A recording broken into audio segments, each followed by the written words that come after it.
예수님이 부활하신 후 50일째 되는 날에 성령이 강림하셔서 우리들은 오순절이라고 하기도 하고 성령 강림절로 부르기도 합니다. 오늘 주보 전면에 보면 성령 강림절이라고 되어 있는데, 성령 강림절 치고는, 절기 치고는 특별히 하는 게 없어요. 교회가 앞에 어떤 절기는 현수막을 교체하면서까지 절기를 지키는데 왜 성령 강림절은 아무것도 안 할까요? 라고 여러분들 질문할 수 있고, 좀 절기치고는 밋밋하다라고 얘기할 수 있습니다. 교회의 상징은 무엇인지 아십니까, 여러분들? 교회의 상징은 십자가죠. 그런데 우리 합동 측 교단에는 강대상 앞에 십자가가 없습니다. 왜요? 그것조차도 하나의 우상이 될 수 있다는 것 때문에, 미신이 거기에 들어갈까봐 합동교단에서는 십자가조차도 제거했습니다. 왜요? 눈에 보이는 것 자체가 우상이 될 수 있다는 것입니다. 그래서 성령 강림절에 성령은 눈에 보이지 않습니다. 그렇죠? 그래서 성령은 눈에 보이지 않기 때문에 우리가 어떻게 성령을 표현을 할 수가 없습니다.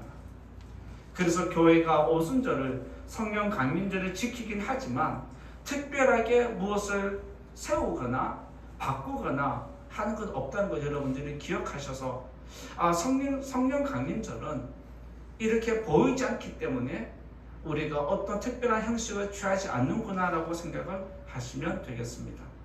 다른 절기에는 현수막이라도 바꾸지만 성령 강림절은 거의 모든 교회가 성령 강림절을 그렇게 바꾸지 않고 지킨다는 거 기억해 두시면 좋겠습니다. 성령 강림에 대해서는 이미 하나님이 오래전부터 선지자를 통해서 예언을 하셨습니다. 그리고 이 땅에 오신 예수님도 내가 승천하면, 내가 너희들을 떠나가면 성령을 보내겠다라고 약속을 하셨습니다. 예수님은 제자들에게 승천하기 전에 이렇게 말씀하셨습니다. 예루살렘을 떠나지 말고 내가 너희에게 약속한 것, 아버지께서 약속하신 것을 기다리라고 말씀하셨습니다. 그리고 제자들이 예루살렘을 떠나지 않고 그곳에서 기도함으로 기다릴 때에 마가의 다락방에 성령의 임재가 나타났다라고 우리가 알고 있습니다.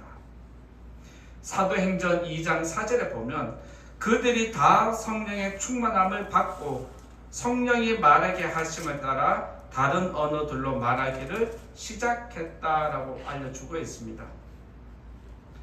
예수님 말씀대로 제자들은 예루살렘을 떠나지 않고 성령이 임할 때까지 기다렸습니다. 그리고 예수님이 부활하신 후 50일째 되는 날 마침 그때 성령이 모든 사람에게 충만히 임하였다라고 기록을 했습니다. 이때부터 제자들의 본격적인 사역은 시작됩니다. 제자들은 가는 곳마다 예수님처럼 병자들을 고쳐주고 귀신을 쫓아내기도 하고 복음을 전하기 시작했습니다. 이런 모습을 보고 사람들은, 성령 충만한 사람들은 저렇게 기적을 베푸네, 저런 신비한 능력을 베푸네라고 어떤 성령 충만은 어떤 기적을 행한다라는 등식을 가지기 시작했습니다. 성령 충만을 받으면 마치 기적을 나타내는 것처럼 인식했다는 겁니다.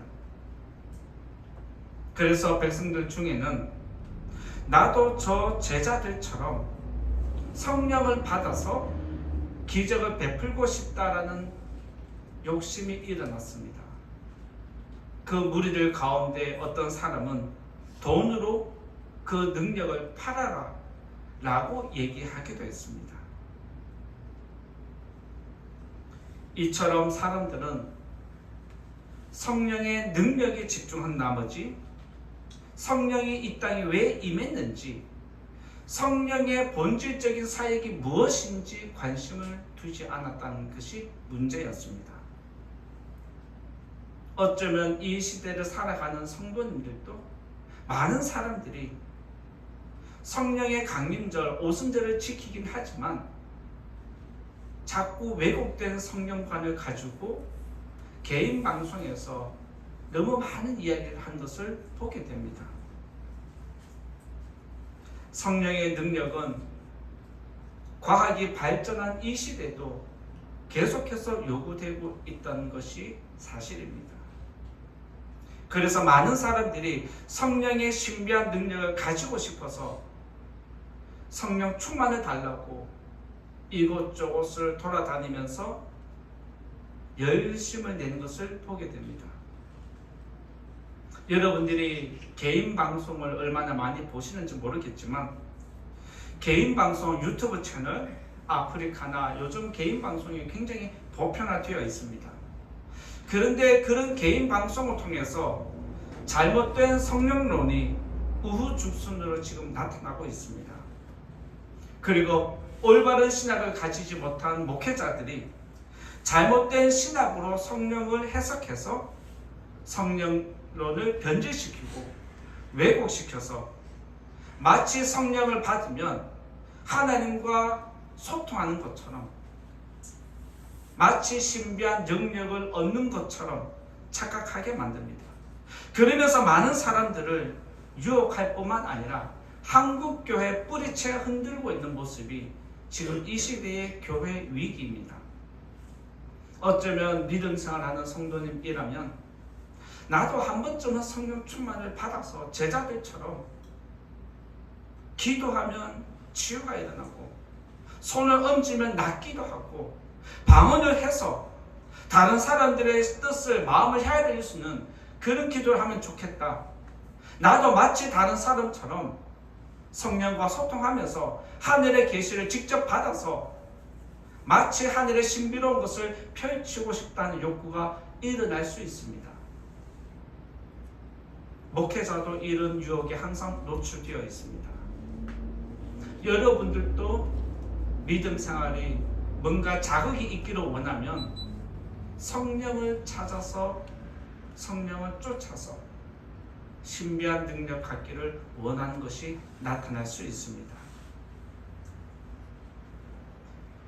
하나님은 그리고 예수님은 우리에게 성령을 보내실 때 기적을 베푸는 사람이 되라고 성령을 보내주셨을까요? 능력을 행하는 사람이 되라고 성령을 받으라 말씀하셨을까요?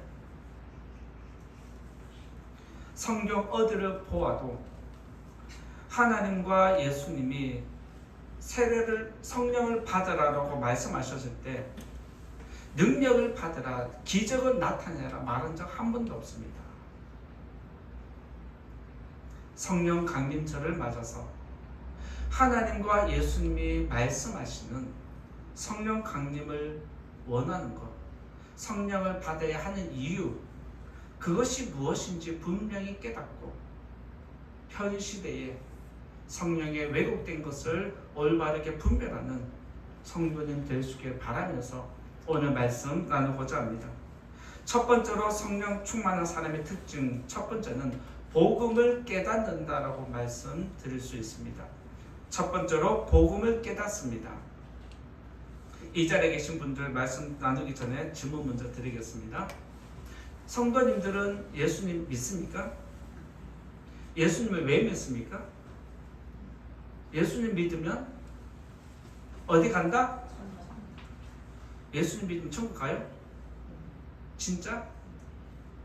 나쁜 짓 해도 가나요?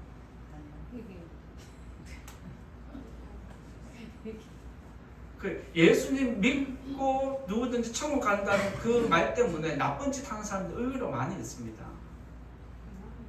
나쁜 짓 했는데 회개하면 되죠. 그렇죠? 나쁜 짓 했는데 회개하고 예수님 믿으면 가나요? 가죠. 왜요? 그 회개는 올바른 회개를 이야기합니다. 그냥 잠깐 후회하는 회개가 아니라 완전히 행동을 고치는, 바꾸어서 하나님을 영화롭게 하는 데까지 나아가는 것을 이야기합니다. 그리고 또 하나 질문 드릴게요. 여러분에게 성령이 임하셨습니까?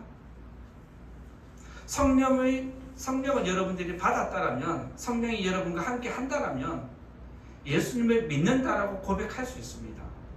그래서 아까 여러분들이 예수님을 믿는다라고 할 때 성령이 이미 임했다는 증거인데, 그러면 우리 교회 안에 성도님들에게 성령을 받은 사람이 모였다라면 공통적인 특징이 있습니다. 그게 뭘까요? 바로 복음을 깨닫는 겁니다. 복음을 깨닫는 게 뭐냐? 바로 예수를 시인하는 겁니다. 사도행전 6장 3절에 있는 말씀인데요. 사도행전 6장 3절 앞에 한 장 넘기면 볼 수 있습니다. 사도행전 6장 3절을 같이 읽어보겠습니다.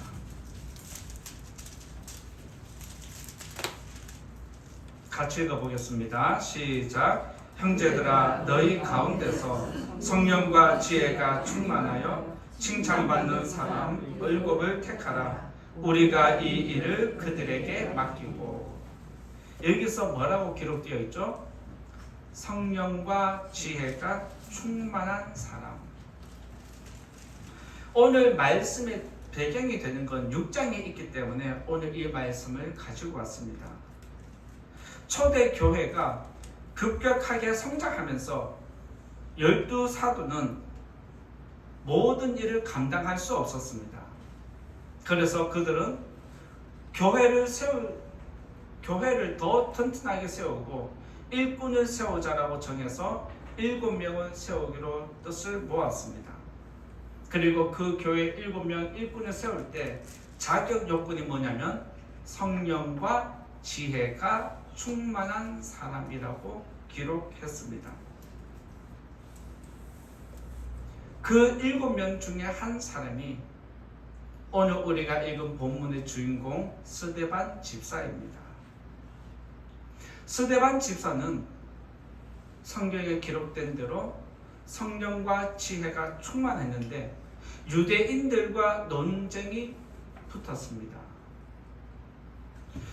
유대인들과 논쟁이 붙었는데 스데반 집사가 유대인들을 논쟁에서 이기기 시작합니다. 우리가 말로는 스데반 집사를 이길 수 없다라고 생각하는 사람들이 공회에다가 스데반 집사를 고발합니다. 그리고 스데반 집사가 공회에 불려와서 이제 자기 주장, 변론을 하기 시작하는데, 우리가 읽은 본문의 제일 앞에 7장 1절과 2절을 보면 이렇게 대제사장이 질문을 합니다. 사도행전 7장 1절과 2절 같이 읽어보겠습니다. 시작. 대제사장이 이르되 이것이 사실이냐? 스데반이 이르되 여러분 두 형들이여 들으소서. 우리 조상 아브라함이 하란에 있기 전 메소포타미아에 있을 때에 영광의 하나님이 그에게 보여. 1절에서 뭐라고 얘기를 하냐면 이것이 사실이냐라고 질문을 합니다. 네가 지금 유대인들과 이야기하면서 했던 말들이 지금 고발되어서 우리한테 올라왔는데 이 말이 네가 직접 한 이야기냐라고 지금 질문을 던진 겁니다. 그럴 때 스데반 집사가 2절부터 자기 주장, 변론을 하기 시작하는데 이게 어디까지 가냐면 53절, 우리가 읽은 말씀 바로 앞까지 스데반이 이런저런 이야기를 그들에게 주장을 합니다. 스데반 집사가 2절부터 53절까지 변론한 내용을 보면 전부 다 성경에 있는 이야기입니다. 어떤 이야기 하나도 성경에서 어긋나거나 왜곡되거나 빠진 내용이 없는 사실 그대로의 이야기를 했습니다. 스데반 집사의 이야기를 들은 대제사장과 모든 공회원들이 성경의 이야기네? 내가 아는 이야기와 똑같네 라고 인정을 합니다. 그런데 오늘 우리가 읽은 54절에 보면 공회원들이 스데반 집사의 설교를 듣고 변론을 듣고 마음의 찔림을 받았다라고 언급을 해놓았습니다. 스데반 집사가 변론을 하면서 제 끝에다가 너희가 예수를 죽였다라고 이 말을 살짝 단어만 바꿔서 언급을 했습니다. 그럴 때 그 모든 공회원들이 마음의 찔림을 받았다라고 기록해 놓았습니다. 그리고 그들이 이를 갈았다라고 표현이 되어 있습니다. 이쯤 되면 스데반 집사의 상황이 심각하게 돌아가는 것 인지하기 시작합니다. 이쯤 되면 스데반 집사도 눈치를 보고 꼬리를 내릴 법도 합니다. 그런데 불난 집에 기름을 붓는 것처럼 스데반 집사는 어리석게도 그들에게 화를 더 일으켰습니다. 그게 뭐냐면 56절에서 그가 이렇게 고백을 합니다. 56절 보면 보라 하늘이 열리고 인자가 하나님 우편에 서신 것을 보노라. 인자가 하나님 우편에 서신 것을 본다라고 그렇게 고백을 합니다. 우리는 예수님을 믿으니까 당연하지라고 생각할 수 있습니다. 그런데 이 당시의 대제사장과 공회원들은 예수님을 죽일 때 뭐라고 죽였냐면 신성 모독죄로 걸어서 죽였습니다. 그리고 예수는 죽었고 부활을 안 했다라고 소문을 냈습니다.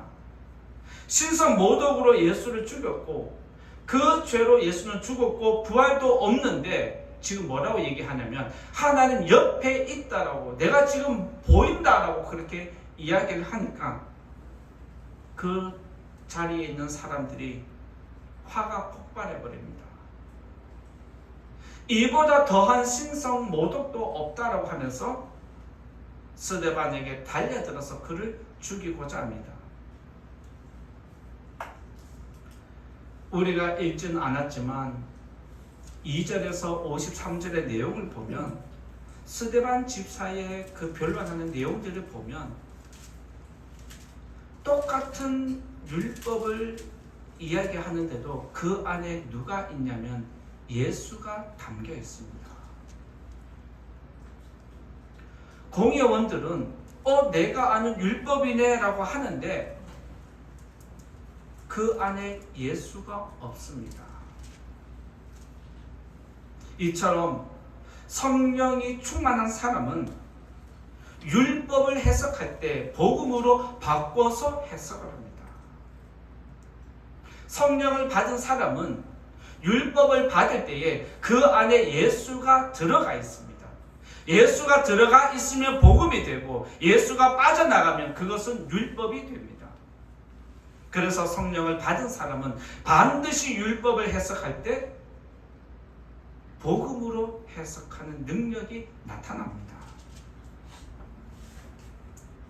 초대교회에서 성령을 받은 모든 사람들, 제자들을 보면 하나같이 율법을 율법으로 해석하지 않습니다. 율법에다가 예수를 넣어서 복음으로 재해석하고 초대교회 제자들이 설교할 때마다 예수의 이름이 선포될 때마다 믿는 무리가 급속하게 늘어났다라고 성경이 기록을 하고 있습니다. 사도행전 2장 14절에 보면 베드로가 11사도와 함께 서서 소리를 높여서 유대인들과 예루살렘에 사는 모든 사람들에게 내 말에 귀를 기울이라 라고 설교를 시작합니다. 제자들이 성령을 받고 방언으로 기도한 것을 듣고 그 당시에 모였던 사람들이 저 사람들 낮술 먹고 취했다라고 비아냥거렸을 때 베드로는 아니다라고 이야기를 하면서 우리가 지금 방언으로 하는 기도는 성령을 받아서 성령을 따라서 하는 기도다. 우리가 만약 횡설수설하는 말들이라면 너희들이 우리 소리를 듣고 분별할 수 있다라고 이야기를 합니다. 우리들은 절대로 술 취한 게 아니라 방언으로 기도하는 것뿐이다라고 알려줍니다. 그러면서 베드로는 이 성령은 너희들이 잘 아는 대로 구약 선지자 요엘이 예언한 것처럼 우리가 예언된 성령을 받은 것뿐이다라고 알려주면서 이러한 성령을 너희들도 받아야 한다라고 설교를 시작했습니다. 베드로의 설교를 듣고 성경의 기록을 보면 3,000명이 예수를 믿기 시작했다라고 기록되어 있습니다. 그리고 또 베드로가 설교했을 때 어느 한쪽에서는 5,000명이 예수를 믿기 시작했다라고 성경이 기록하고 있습니다. 이처럼 복음이 급속하게 확산되기 시작하니까 공회원들이 사도들을 잡아들입니다. 사도들을 잡아들이고 예수의 이름으로 아무것도 하지 말라라고 협박하고 그들을 풀어줄 때 베드로는 그들 앞에서 설교를 또 합니다. 너희가 예수를 죽였다. 그때 성경에 기록된 문자가 뭐냐면 베드로는 성령 충만했다라고 기록되어 있습니다. 즉 성령이 충만한 사람은 항상 예수를 이야기한다. 이것이 바로 성령 받은 사람의 특징입니다. 내가 예수님을 믿는 사람이라면, 여러분들이 예수님을 믿는다라고 고백한다라면 여러분의 삶 속에서 여러분의 입술을 통해서 항상 예수의 이야기가 나와야 합니다. 그렇게 될 수 있길 바랍니다. 그렇게 하고 계신 줄 믿습니다. 성령을 받은 제자들은 가는 곳마다 복음을 전했고, 율법을 전하던 사도 바울도 예수님을 만나면서 복음을 전하기 시작했습니다. 사도 바울이 예수님을 전하기 전에는 율법을 전하는 사람이었습니다. 그런데 예수님을 만나게 되니까 율법이 껍데기였네? 이 안에 알맹이가 들어가야 되네? 라고 하면서 예수를 넣으니까 율법이 전부 다 예수로 통한다는 것을 깨달은 겁니다. 그 복음의 가치를 깨닫게 되니까 사도 바울이 어디를 가든지 누구를 만나든지 계속해서 예수만 전하는 사람이 되었고 복음의 사도가 되었다라고 성경이 기록해 놓았습니다. 성령의 사역은 기적을 베풀고 신비한 체험을 하는 게 아닙니다. 사람들은 성령의 능력에만 자꾸 집중하는데 하나님은 그걸 원하지 않으십니다. 만약 사람들이 성령의 능력에 집중하고 성령의 기적이나 신비한 체험에 집중한다면 말씀을 무시하게 됩니다. 하나님은 절대로 성경을 무시하지 않습니다. 마찬가지로 성령도 절대로 성경을 무시하거나 경시 여기지 않습니다. 성령의 사역은 오히려 성경을 지키고 보호하는 역할이 성령의 사역입니다. 만약 여러분들이 성령을 받은 사람치고 성경을 무시한다면 여러분들은 지금 위험한 수준에 있는 겁니다. 성령이 이 땅에 임하신 것은 성경을 지키고 보호하는 것, 이것 때문에 오셨다는 걸 기억하시기 바랍니다. 그리고 세상 사람들이 또 믿는 사람들이 기적을 얘기하고 신비한 걸 얘기하거든 여러분들이 성경의 눈으로 그들을 올바르게 분별하고 가르쳐 줄 수 있는 믿음의 성도님 되시기를 바랍니다. 오늘 성령 강림절을 맞아서 성령께서 이 땅에 임하신 이유를 분명히 깨닫고 성령과 함께 말씀을 사모하고 말씀을 따라서 말씀대로 살아가는 우리 모든 성도님 되기를 예수님 이름으로 축원드립니다. 두 번째로 말씀드릴 것은 성령을 받은 사람의 특징은 두 번째로 두려워하지 않는다라고 말씀드리고자 합니다. 두 번째는 두려워하지 않습니다. 59절과 60절에 있는 말씀 오늘 본문인데요. 59절과 60절 같이 읽어보겠습니다. 시작. 그들이 돌로 스데반을 치니 스데반이 부르짖어 이르되 주 예수여 내 영혼을 받으시옵소서 하고 무릎을 꿇고 크게 불러 이르되 주여 이 죄를 그들에게 돌리지 마옵소서. 이 말을 하고 자니라. 무엇을 두려워하지 않을까요? 죽음을 두려워하지 않는 모습이 나타납니다. 앞에서 언급한 대로 스데반 집사가 지금 공회에 잡혀왔습니다. 전부 다 스데반을 죽이기 위해서 눈에 불을 켜고 지켜보는데 불난 집에 기름을 붓는 것이 스데반이었습니다. 그럼에도 스데반 집사는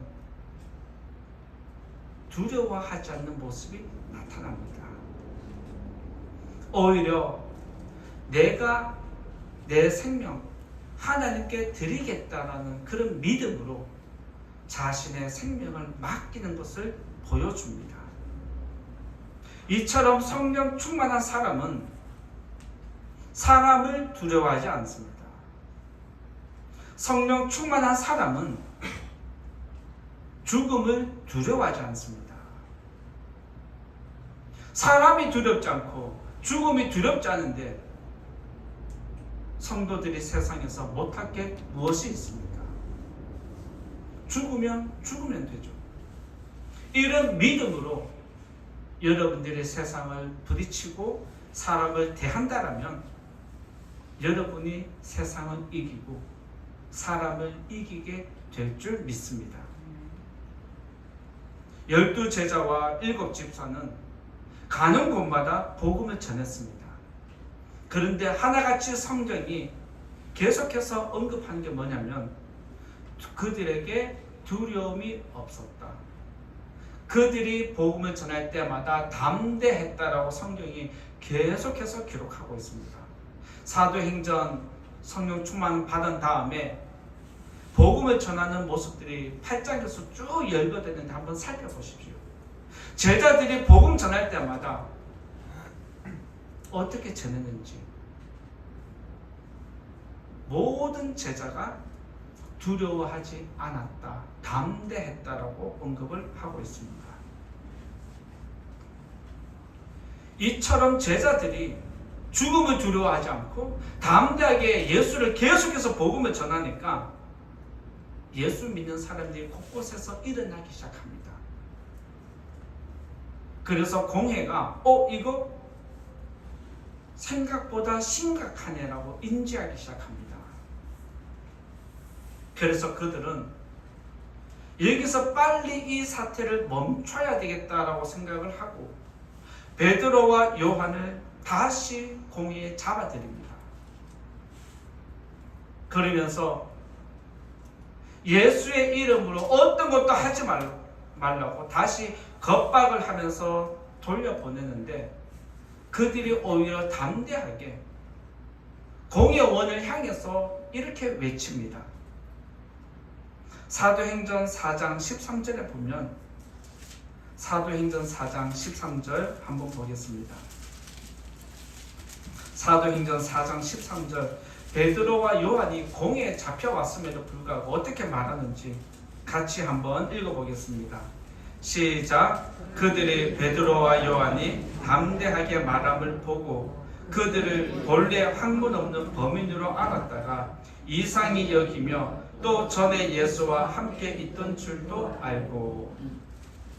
그들이 복음을 전하는데 전혀 두려움이 없고 공회에 불려왔음에도 불구하고 겁박을 했음에도 불구하고 오히려 더 담대하게 예수를 전하는 것이 그들의 모습이었다. 이상하다라고 그들이 인지합니다. 그러면서 4장 19절에 보면 베드로가 그들을 향해서 뭐라고 얘기를 하냐면 하나님 앞에서 너희 말을 듣는 게 나은지 하나님 말씀을 듣는 게 나은지 너희들이 판단하라고 지적을 합니다. 지금 공회원은 대제사장, 율법사, 사두개인, 바리새인 똑똑한 사람들이 다 모여 있습니다. 그런데 베드로와 요한은 어부 출신입니다. 학문적으로 볼 때 견줄 수 없는 실력입니다. 그럼에도 불구하고 그들이 그들 앞에서 담대하게 외칠 수 있었던 건 성령을 받았기 때문입니다. 그리고 성령이 말하게 하니까 그 말을 따라서 지금 무슨 이야기를 하냐? 너희 말을 듣는 게 맞는지 하나님 말씀을 듣는 게 나은지 너희들이 판단하라는 겁니다. 이 정도로 베드로와 요한이 지금 담대하게 말을 하고 있습니다. 이처럼 그들이 자신을 죽일 수 있는 사람들 앞에서도 이처럼 말할 수 있는 것은 성령을 받았기 때문이고 성령을 받은 사람은 죽음을 두려워하지 않습니다.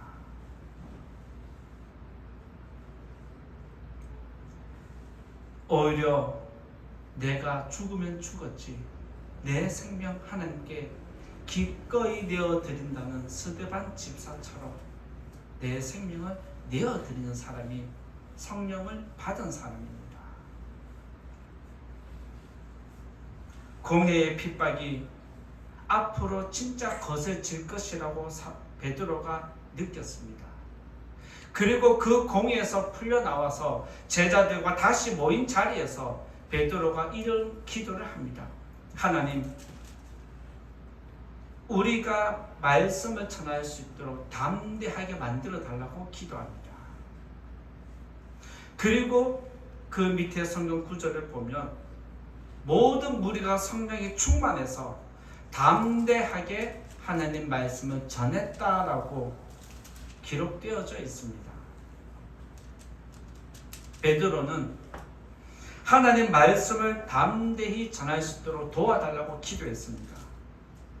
그리고 그 기도가 끝남과 동시에 성령이 충만하게 임했고 제자들은 더 담대하게 복음을 전했다라고 4장 29절에서 31절에 자세히 기록해 놓았습니다. 제자들이 계속 복음을 전하자 공회는 또다시 그들을 잡아들입니다. 그리고 예전보다 더 겁박을 하기 시작했습니다. 그런데 베드로와 요한이 그들의 협박에 전혀 불하지 않습니다. 오히려 더 담대하게 또 다른 말로 이렇게 고백을 하는 게 뭐냐면 사도행전 5장 29절에 있습니다.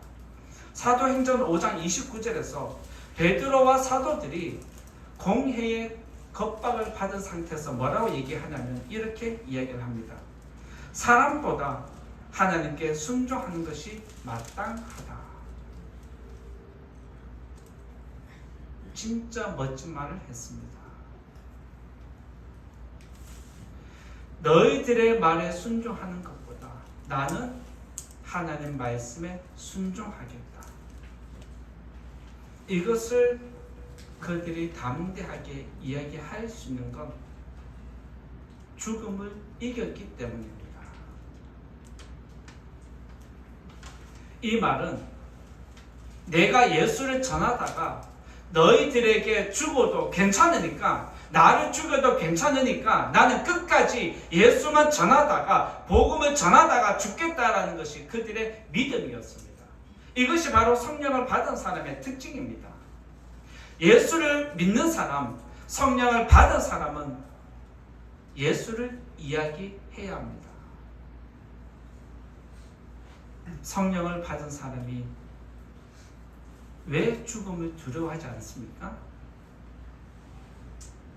내가 죽어도 천국 간다는 믿음의 확신이 있기 때문입니다.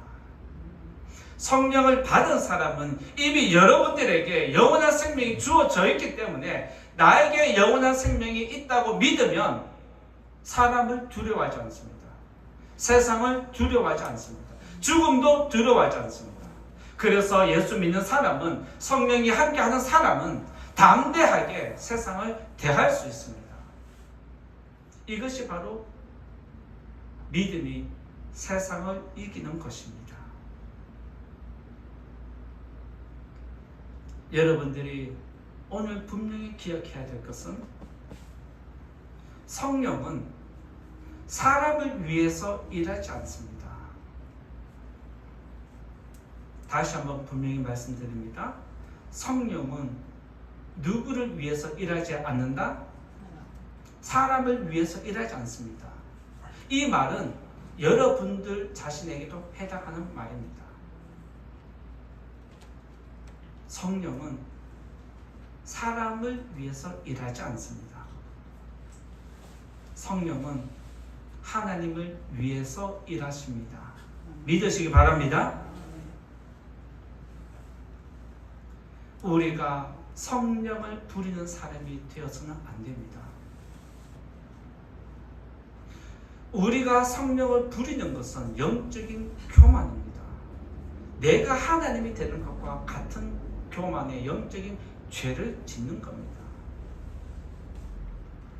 내 말에 의해서 성령이 움직이는 게 아니라 성령에 의해서 내가 움직여지는 성도가 되어야 합니다. 믿으시기 바랍니다. 아멘. 그렇게 겸손한 성도가 되시길 부탁을 드립니다. 아멘. 세상과 사람을 두려워하지 말고 나에게 영생이 있다는 것 기억하시고, 이제는 성령을 위해서, 하나님을 위해서 내 생명을 내어드리는 복된 성도님 다 되시기를 예수님 이름으로 부탁드리고 축원드립니다. 이제 결론의 말씀 드리고자 합니다. 결론의 말씀으로 예수님이 하신 말씀을 두 구절 알려드리고자 합니다. 요한복음 14장 26절에 이렇게 예수님 말씀하십니다.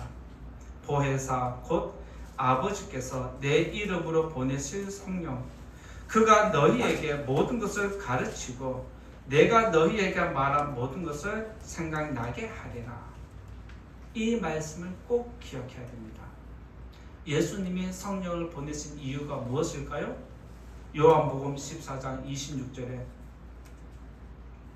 너희에게 모든 것을 가르치고 내가 너희에게 말한 모든 것, 예수님이 제자들에게 알려준 모든 내용들을 생각나게 한다.